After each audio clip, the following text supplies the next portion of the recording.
بچوں زندگی کی خوبصورتی ہر انسان چاہتا ہے، اور یہ صرف در مصطفیٰ سے ملے گی۔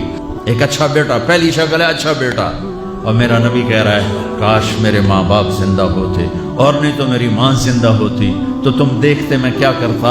میں عشاء کی نماز کے مصلی پہ ہوتا اور میں سورۃ فاتحہ پڑھ رہا ہوتا، اور ادھر سے میرے گھر سے میری ماں مجھے کہتی محمد، تو میں ماں کے لیے نماز توڑ دیتا۔ ہاں، میں ماں کے لیے نماز توڑ دیتا۔ اور میرے نبی سے پوچھا گیا یا رسول اللہ قیامت کب آئے گی؟ یہ بچیاں غور سے سنیں، سارے سنو پر یہ خاص طور سے سنیں۔ آپ نے کہا اللہ کو پتہ ہے۔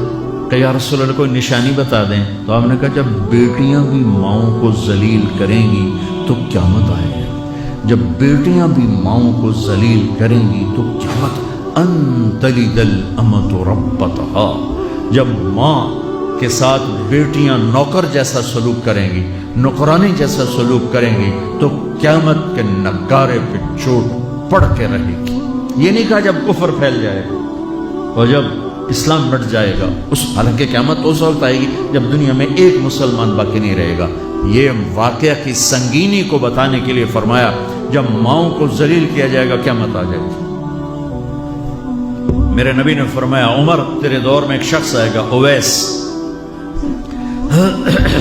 اس کا قبیلہ ہوگا مراد، آگے سب کاسٹ ہوگی قرن، اویس بن عامر، اسے دعا کروانا، وہ کالے رنگ کا ہوگا، چھوٹے قد کا ہوگا، اور اس سے دعا کروانا، دعا تو بھی کروانا، علی تو بھی کروانا، علی اور عمر اویس ان کے لیے دعا کریں۔ انہوں نے پوچھا کیوں؟ کہ اس نے ماں کی خدمت کر کے اللہ کو اتنا راضی کر دیا ہے، جب وہ ہاتھ اٹھاتا اللہ خالی نہیں لوٹاتا۔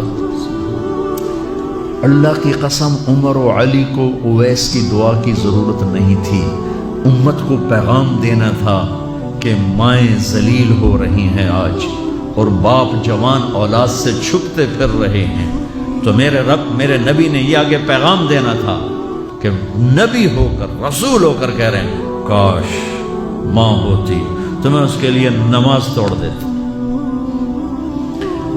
آپ کو 8 عورتوں نے دودھ پلایا والدہ سمیت، ان میں ایک ام ایمن بھی ہیں، آپ کے والد کی باندھی۔ تو گھر میں تشریف فرما تھے، ام ایمن بیٹھی تھی حضرت عائشہ، تو ام ایمن کہنے لگی یا رسول اللہ پانی تو پلا دے۔ تو اللہ کے نبی ایک دم اٹھے تو حضرت عائشہ ناراض ہو گئی، ام ایمن اللہ کا رسول کو کہتی پانی پلا، تو اور کیوں نہ کہوں میرا بیٹا ہے، میں نے دودھ پلایا۔ تو حضرت میرے نبی نے کہا ہاں ہاں عائشہ یہ میری ماں ہے، اس کا میں نے دودھ پیا ہے۔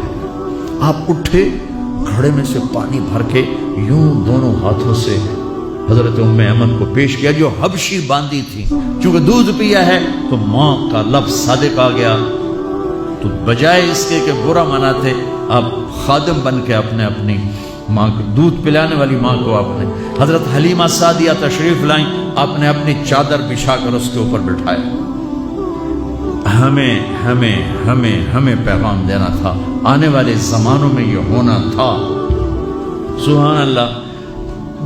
امام ابو حنیفہ کا نام تو سب کو معلوم ہے نا، ایک اور عالم بتاتا ہوں، عبد الرحمن بن ابی لیلہ، ان میں علمی کھٹ پٹ تھی بہت زیادہ، آپس میں بنتی نہیں تھی۔ تو ابو حنیفہ جیسی ہستی جن کے کروڑوں فالوور آج ہیں، ان کی ماں کہتی نعمان یہ مسئلہ ہے جا کے عبد الرحمن سے پوچھ کے آ۔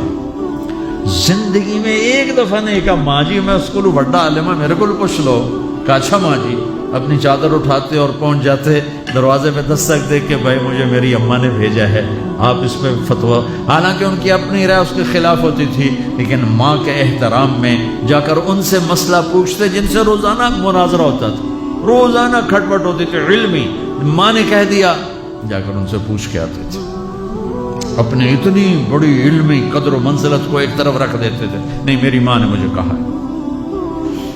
تو آپ سب نوجوان ہو، ماں باپ زندہ ہیں تو ان کی دعا لو، آہ نہ لو، دعا لو۔